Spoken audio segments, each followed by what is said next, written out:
it's really a dream come true to be here. So thank you so much for having me, for having us here, for investing in the company. No, and I think it's so exciting because like we are constantly, you know, presented different opportunities, and if there's one thing that I've learned through those, it has to be authentic, and you have to really love the product, or else it's like it sucks to do these days. Yep. Like pretending to love something or pretending to be into it and just getting paid and taking that quick check and leaving. Yep. That's hell to me. So like I really believed in you guys, and you have just been like the coolest people to get to work with and get to be a part of your brand with. It's really awesome. I appreciate that. That. I'll just say, and I don't think I've told you this, especially not when we were at Expo, because the camera, everyone was just so crazy. It was crazy. But like, it was so fun though. I love Expo. I will say, as crazy as it is, I love it. And I want to get into that. Yeah. I think I'll take you on a little bit of history. So basically, started the company 5-6 years ago, and it was just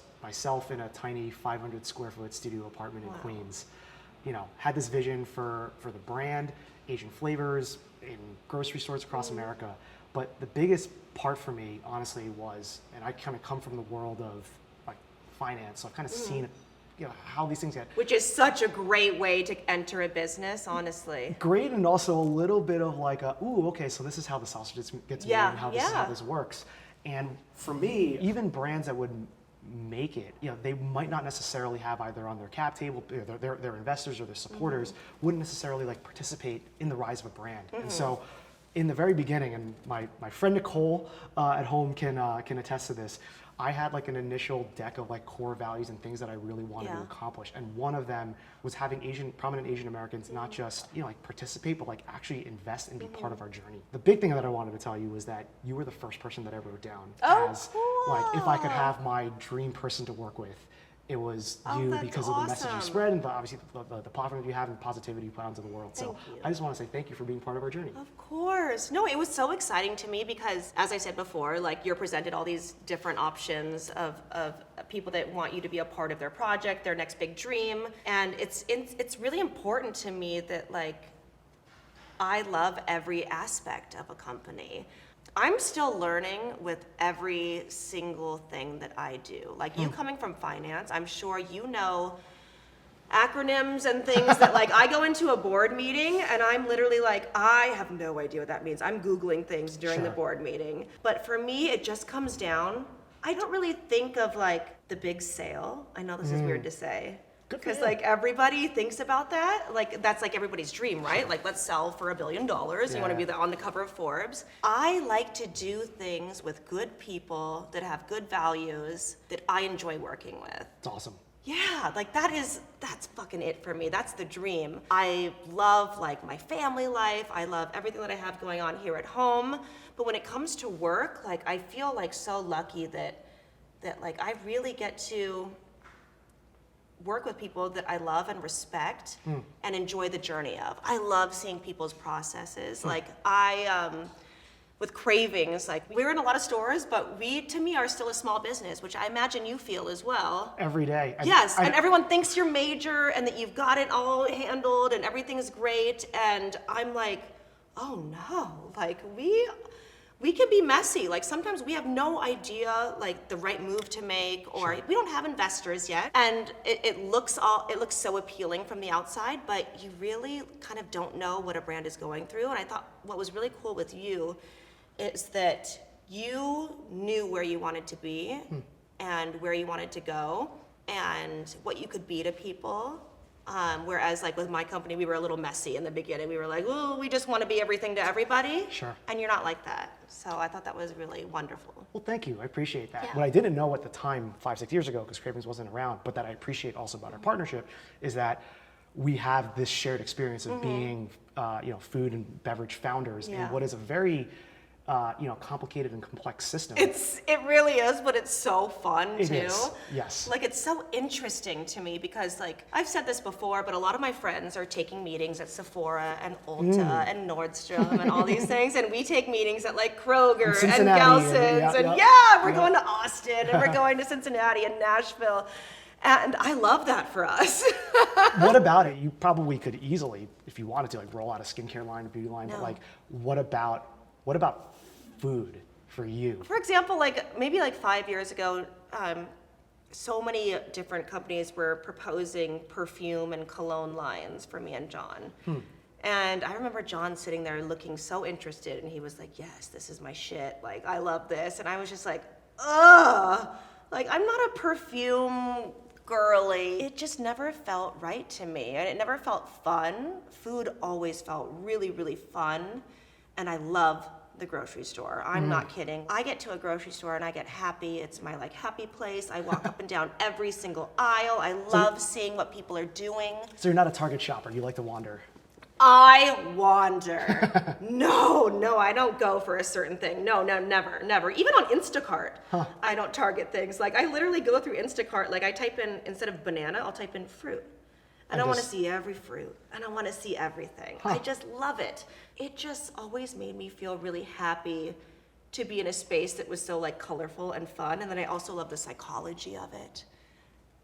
Where your eye line goes. But more than anything right now, I'm loving seeing the new innovative things in a store. I just think it's so freaking cool, and I get so proud of people from afar. Like, if I see a new brand that I love, I'm like, my people, like my team, sometimes it's like pulling teeth to get me to post about my own brand, but it's so easy for me to post about other people's. And like, if I find something that I love in a grocery store and I know it's a small business, I'm like, I love it. It's awesome. I'm there. Like, as you were talking, what I hear is like you're a wanderlust. Like you love the journey of it.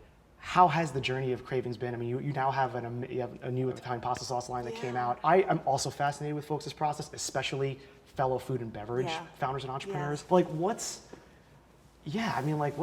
your process? Like, how did you kind of come up with that? Why that? And Cravings in particular. It felt like a natural progression from having a blog. Like, no one says the word blog anymore. But it started from a little blog I had called So Delicious. I had this personal trainer. It's so crazy to think about, actually. And we kind of like would share recipes together and then shared them on my little blog, which was just this little community of people that were really interested in food. But at the time, right now, everybody makes fun of food websites or food blogs that share a lot of story before the recipe. Of course, because for SEO. Yes. Yeah. But when I was doing it, it was therapy. It was like, I would share a story I had from an audition or something that was going on with my parents or hardships in my relationship. And then I'd be like, okay, anyway, here's what I'm making tonight. And the comments of it were like this mecca of really caring, wonderful people that were also interested in food, but also like interested in my story. And it was just so awesome to me. That's cool. Yeah, it felt like a really nice, well-rounded community of people that cared. And so when I started to share recipes and started to get feedback of like, oh, this part didn't go well for me, or this part was like a little too salty for me, or I substituted this. Like, I started really taking that all in, and I was approached for a cookbook maybe like 2 years into the blog, and I wrote him, Francis Lamb, I wrote him a DM back, and I said, I don't feel like I have enough credibility in the food space yet. Because one of the things that I'm very aware of is the model who eats everything. Because at this time, I was a model. I was young. I was like 20 years old. This is 20 years ago. And I just like, I get it. Like, the models that eat hamburgers and they're like, I eat anything I want. Like, I was like, I don't want to be that. So I gave it like maybe 3 more years before taking meetings for a book deal. And I remember cooking in my apartment for each meeting and presenting different foods and my story. I put so much into the cookbooks, would spend so much on photography that I really wasn't getting anything back in the end. Okay. And then also, like, people would just put it on Pinterest, like the entire book. So all this work, Yes. And I'm sure time and money, your publishers. Yes, Yeah. and it was exhausting. And also, like, I do feel like after the first book and second book, I feel like it starts to get a little more gimmicky. Like, I gave away all my wonderful family recipes that first cookbook. Then the second cookbook, I'm like, okay, what's on our like back burner? Like, what other recipes do we love? And then by the third cookbook, I'm like, you just gotta make shit up. Like 10-minute recipes on the go. Exactly, for your kids. yes, exactly. So fourth, like, if everyone always says like, are you doing a fourth cookbook? And I'm like, well, it would have to be like, okay, it has to be quicker or healthier or this, that. You also may as well just do it on like TikTok or something, because from the distribution, I would way the rather production. watch someone's process of doing it now. Like, I love cookbooks. There's a million cookbooks, and I love reading them. Like, I love seeing people's dreams on paper. And I think like this far into it, I just don't know if like that's my game anymore. I really, really love creating food and then seeing how well it does or how poorly it does. All of it. I love every aspect of it. So it's Craving's been basically your ability to bring these recipes just actually straight to shelf. Yeah. I mean, now literally, like, I didn't have any kids in my first cookbook. Yeah. I have 4 children now. I remember in the first cookbook, I would say like, take the time to pick the leaves off the thyme and like really enjoy this part of it, and don't use dried ingredients, and let's go fresh. And I look through it, and sometimes, because I still cook from it, I'm like, there's 20 ingredients in this. Now I'm at the place in my life where I want things to be good and clean and tasty to people without the legwork of it, because that's just my life now. I've basically become less precious about the process of things, as long as the outcome is really beautiful and good and I'm proud of it. Whereas John has gone completely the opposite way. Like, John just got a smoker where he used to cut corners. Now he is like, I'm gonna take 6 hours. He wants to be a this. pit master. Yes, he is too. I feel like your journey reminds me a little bit of what like Dave Chang went through when he first had Hugo, and it was he, obviously restaurateur, but like Dave was such a different dude. His pride points were what I can do in a microwave and how I can sandbag this as much as Yes. possible. Oh, I know, sandbag. He taught me the whole meaning of sandbag. Yeah, Dave was so like, I love working with him so much. I love him to death. He's an absolute idol of mine. So to get to work with him ever is amazing.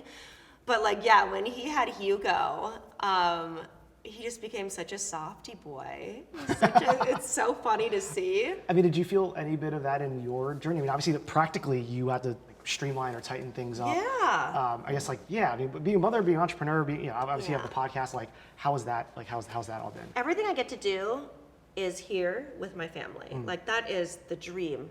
When I was younger, like, my mom was, she was like depressed growing up and stuff. And I just remember her when she would like peak and she'd have like great moments. She'd have like these wonderful, beautiful like moments and be in and out of the kitchen.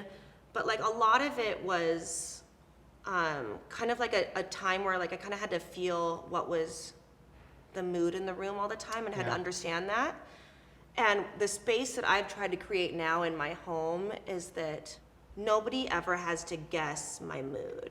Like, they see me up and about, and sometimes, yes, I'm jet lagged and tired and I push through, but they also get to hear the words like, Mommy needs some space right now. Got it. And I'm sorry I can't be there for you right this moment, but like tomorrow night, let's do this, and we'll do it big and we'll do it fun. So you just kind of like learn what works for you. And I actually think the podcast has helped me a lot in learning what works for me, because it's given me so much more confidence in saying what works for me. Whereas before I was such a people pleaser with everything. I would say yes to things I didn't want to say yes to. And so now at like my big age of 40, I'm finally able to be that person. But like, I also like just feel so lucky that I get to be home doing all this with my family. That's awesome.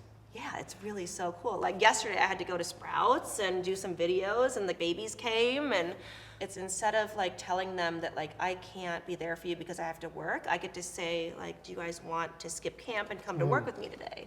It's really cool.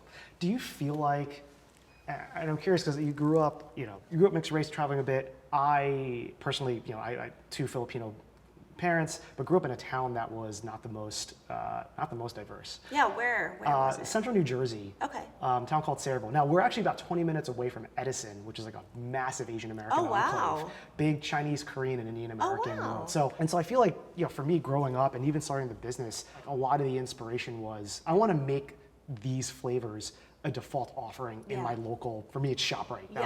That's my Ralph's. Yeah. I'm curious, for you, like, how has your Thai culture, how has your mom, like, how has that impacted in any way your journey? And also, like, I'm sure we could trade some notes on like learnings that we get between how our flavors translate in a kitchen versus on shelf. Yeah. But like I'm curious about like that part of how your personal journey has like culturally has kind of manifested in how craving shows up or how you show up as a personality. Yeah, well, I remember doing the first book and kind of having to explain to people that fish sauce for me was the same as Worcestershire sauce for other people. Like it was a flavor enhancer, you'd add a tablespoon of it to something in an Asian recipe or a lasagna or anything, and you don't have to be scared of it. I was born in Utah, a little town called Delta, Utah, and my mother, she didn't have any ingredients that she knew. I mean, not even cilantro. It wasn't just like, the tom yum paste or something or chili paste. It just came down to like basics of Asian cuisine. I was really amazed that she was always able to create awesome recipes no matter where we were. Like, I remember her doing this bacon pad thai that was so epic.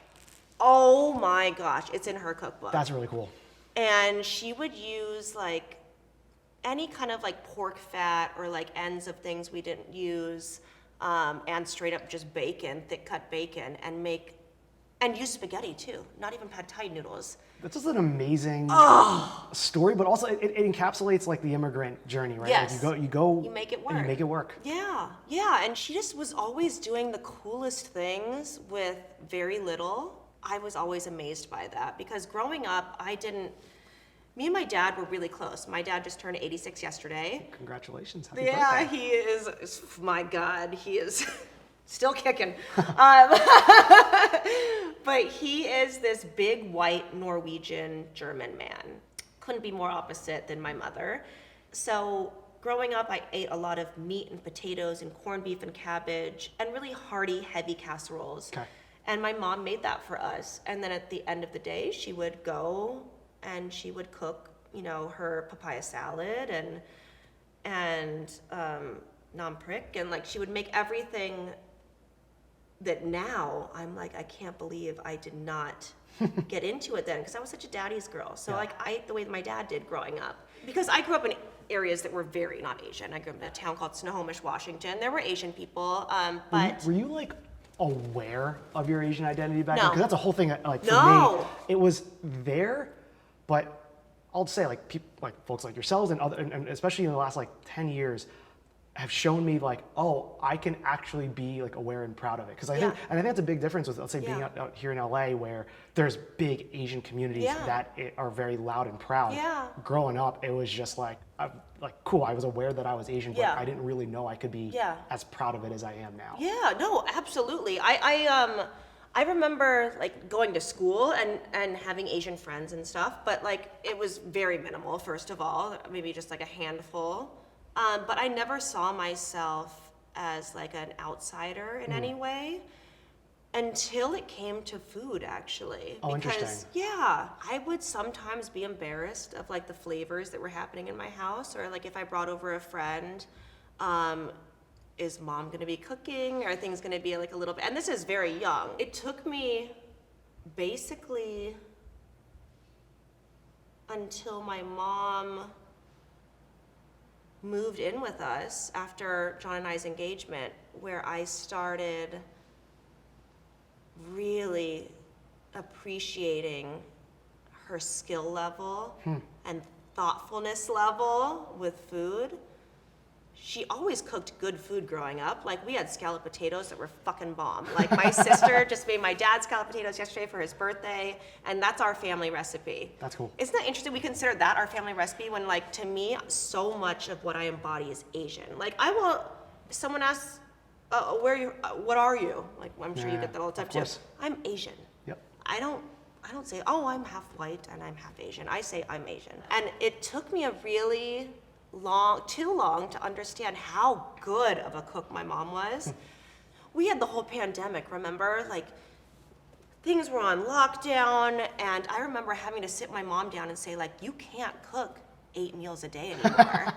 Like, we gotta ration this food out. We don't know what's happening. Like, we're gonna have small meals, and she was like in shock about it. And I will say it took me too long to understand like the talent that she had with food.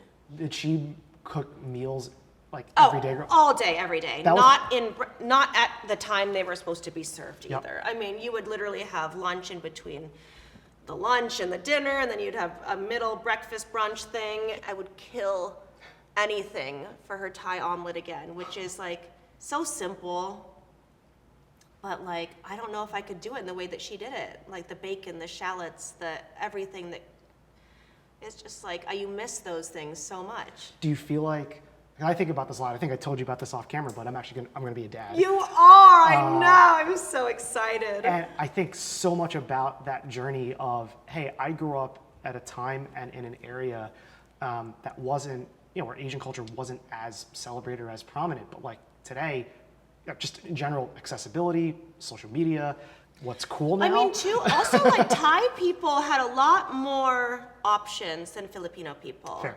Like the food journey for Filipino people in Los Angeles has been such a beautiful thing to see because it's so celebrated and amazing now. Thais have people have loved Thai food for you guys are killing it now in the food game. It's really great. It's really so cool. It's really great to see. So for me, I'm just especially 6 weeks in, 6 weeks out, I'm thinking so much about 6 weeks, by the way. I had Miles 6 weeks early. Oh, I know. That's why we're shooting this now. Oh, I'm so excited for you. There's nothing like a baby, and it's your first baby. It's my first, and I'll say on the cultural side, I'm thinking so much about how to infuse the culture, but also just kind of let them be. Everything doesn't have to be just because you're Filipino. So my wife is also Filipina. Yeah. So it doesn't have to be just that, but what's the right mix and balance of that? Yeah. And then making sure they're proud of their heritage and they know enough about it. When my mom lived with us, she would get those Thai fables and those little Thai stories from the Thai market. And some of them were very I'm sure, I don't know if you know how Thai people talk, but literally it would be kind of not vulgar, but animals would die and then it would just end. So what's the learning? What's the lesson? And you'd just be like, what the hell? And you were reading this to your 2-year-old and they were like, oh. But my mom, having that spirit around, she's alive, but having her not here anymore, those bedtime things were a very small part of their day, but so meaningful. Especially at that time of their life. Yes. Yeah. There's nothing, I'll tell you this with your baby. Is it a boy or girl? We're gonna find out live. Do you have a feeling? We have guesses, but they change. So ultimately, we're it doesn't. So ultimately, neither my wife nor I really actually have a sense. You're gonna go with boy? I'm gonna text you. I don't know why. Okay. Fuck. Don't even air this if it's a girl. I think you are in such a wonderful multicultural area. For 10 years, John and I lived in New York City. When I look back on it, I have the most fond memories of it. Now we're here in Los Angeles. Obviously, it's beautiful. You get space. But there is something about having culture in the home that means a lot to them.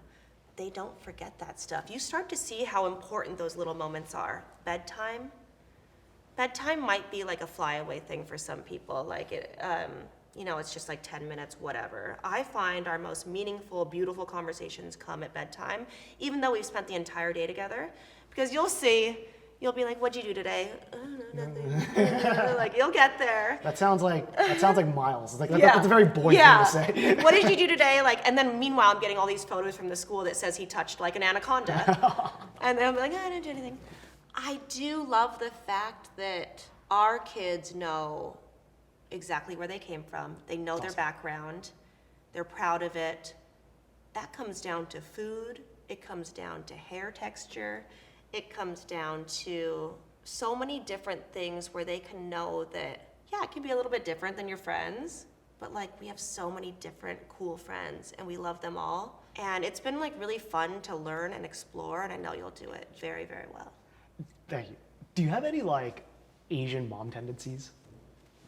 Yeah, and I'm not proud of it. I feel like I've also learned to be truly, and I say this and I truly feel it and truly believe it, have such gratitude and grace for my parents. They immigrated here, they were living in a small apartment in Queens before they moved us out to Jersey. I don't know. How old were they?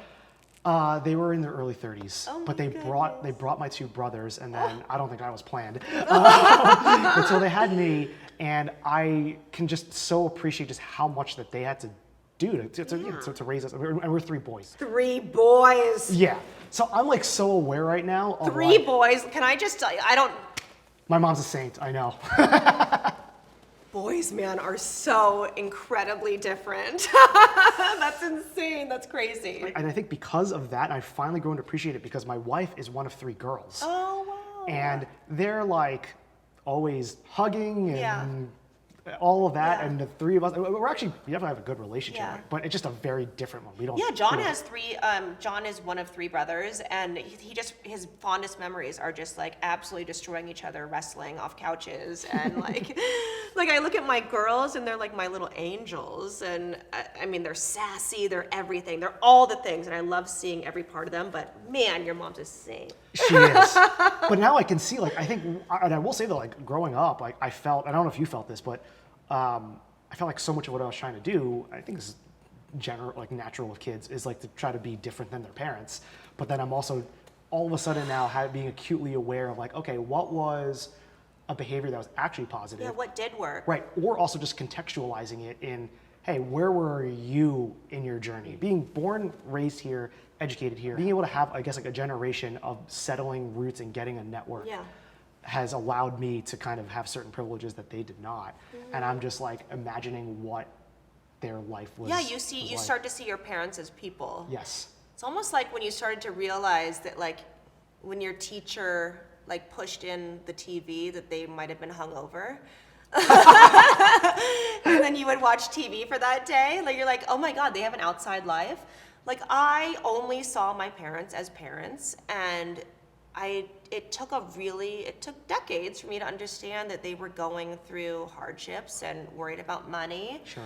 And also dealing with like mood disorders and Was there any kind of cultural differences? I can imagine between Norwegian and Thai, just I don't know if there's a language barrier. Absolutely. I mean, like my dad, he would eat like one Thai meal, pad kapao, which was like a Thai holy basil pork, minced pork dish. Could he eat it spicy? Could you put the chili No, in? God, no. Oh my God. That was the only thing he would eat, and it could not be spicy. Culturally, I think like my mom didn't like to fight. We don't communicate well in our family. Okay. Which is why I've always been very outspoken. Like if 2 people are fighting in my household, I'm like, let's get together, let's talk about it. Very Dr. Becky. Yes, yes, I really am. I'm like if I see 2 people that like clearly like each other, I'm like, when are you guys gonna get married? So I'm like very out like that because I come from a childhood where it was very like conflict averse. Like nobody wanted to ever bring up anything. And so you would just like sit on these things and seethe for a long time. I think that was like one thing growing up where like I wish they could have come together better because they're divorced now and they needed to be. And you know, I'm a grown up, it's fine. But yeah, culturally, they just never really got to understand how each other confronted conflict. Okay. And they hid from it a lot. So like, that's what I had growing up, but also like, would I change it? No, because it shaped me into this person that is very direct when it comes to John and my children and what I need and want from them. I will say I'm still like a big people pleaser. Oh, the whole question that you asked was like, what's your Asian mom tendency? Yeah. I really am trying to escape this. But like Luna is an incredible artist. Miles is wonderful at sports. When I see a child flourishing in something, I want them to do it to like the best of their ability. If my kids like kind of half-ass something, like I'm like, I need you to do this for me, and I know they can be better at it, I will make them do it again. I like it. And again, and again, until it is something that I know that they're capable of. I try not to use the word perfect too much in the house. Because for me growing up, like I wanted everything perfect, and I still do want things perfect, but I'm very aware of that word. And I don't want like, you'll see, when you have a kid, like your biggest goal is to not have them be on a couch at a therapist's office talking about the same things you talked about.